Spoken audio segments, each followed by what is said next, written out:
السلام علیکم ورحمۃ اللہ وبرکاتہ۔ محترم ناظرین، آج 29 جون 2022 بروز بدھ کی بڑی اہم خبر آپ سے شیئر کر رہے ہیں۔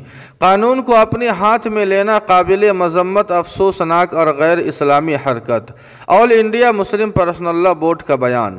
جی ہاں ناظرین کرام، آپ کو بتلا دیں کہ حضرت مولانا خالد سیف اللہ رحمانی جنرل سیکریٹری آل انڈیا مسلم پرسنل لا بورڈ نے اپنے پریس نوٹ میں کہا ہے کہ کسی بھی مذہبی مقدس شخصیت کی شان میں گستاخی کرنا ایک سنگین جرم ہے۔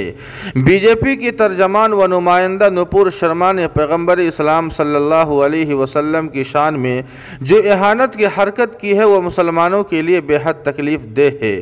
نیز حکومت کا اس پر کوئی کارروائی نہیں کرنا زخم پر نمک رکھنے کے مترادف ہے، لیکن اس کے باوجود قانون کو اپنے ہاتھ میں لینا اور کسی شخص کو بطور خود مجرم قرار دے کر قتل کر دینا نہایت ہی قابل مذمت حرکت ہے۔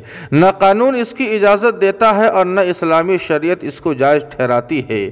اس لیے آل انڈیا مسلم پرسنل لا بورڈ ادے پور راجستھان میں پیش آنے والے واقعے کی سخت مذمت کرتا ہے۔ بورڈ اس مسئلے میں شروع سے ایک طرف مسلمانوں سے اپیل کرتا رہا ہے کہ وہ صبر سے کاملے اور قانونی راستہ اختیار کرے، دوسری طرف حکومت سے اپیل کرتا رہا ہے کہ یہ مسلمانوں کے لیے بہت ہی جذباتی مسئلہ ہے، اس لیے کسی بھی مقدس مذہبی شخصیت کی اہانت کے سلسلے میں سخت قانون بننا چاہیے اور ایسے مسائل میں فوری طور پر کارروائی کرنی چاہیے۔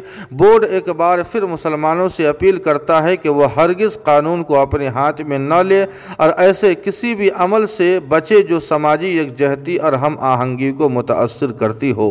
جی ہاں ناظرین کرام، اس خبر کے متعلق آپ کی کیا رائے ہے؟ کمنٹ کر کے ہمیں ضرور بتائیں، ویڈیو کو لائک اور شیئر کر دیں اور قاسمی جی کے کو سبسکرائب کرنا نہ بھولیں۔ والسلام علیکم ورحمۃ اللہ۔